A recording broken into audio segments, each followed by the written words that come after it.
Well, hey everybody, welcome back to another episode with the Canning Nana. Today I am making chicken and dumplings, and the reason I'm bringing you along for this is because I'm going to be using the Mirepoix that I just made. I have no fresh celery, so this is all I have, and I need carrots and onions as well. So I'm just going to put that in here.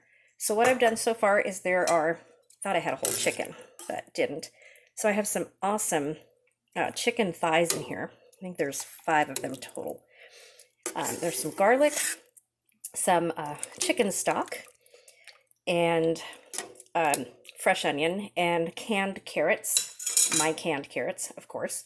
So I put 2 pints of carrots in there. And then I'm going to add this, and this is about, I think that's a pound of carrots that are in there, and 3 stalks of celery. So this should be plenty, and then, of course, the onions. So this should be plenty for a small pot of chicken and dumplings. So I'm going to pour these in here. There we go. And I will stir them in. There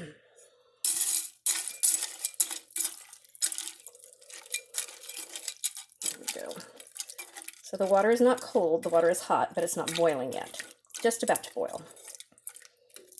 I put the carrots in, and I put the carrot water that they were canned in as well in there. We'll see how much celery this gives me. If it's not enough, then I might have to go to the store and buy some celery. Actually, I should have some more celery here somewhere. That's another thing I'm going to be doing, is reorganizing my entire kitchen. Cupboards, and I will show you the before and after. Cupboards, cabinets, appliances. We're going to move around the entire kitchen, and then my canning shelves and everything. So yeah, so that's upcoming. A whole pantry challenge that a whole lot of other canners are doing as well. So I will bring you guys back when this is almost ready, sometime tonight, probably after 6. It is 1:42 right now. I am going to continue doing this and have some lunch. I have not eaten yet. Been busy. But just wanted to take you along because I'm using the Mirepoix that I just made.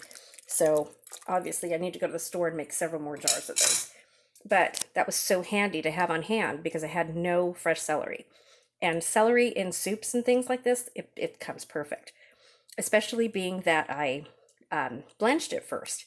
It will be amazing.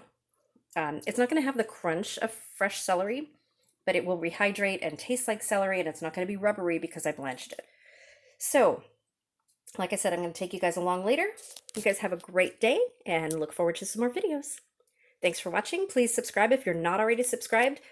We will be having the 5,500 subscriber giveaway fairly soon, by the end of this week, hopefully by Wednesday or Thursday. I'm getting prizes together and details, and I will get back to that to you guys with that.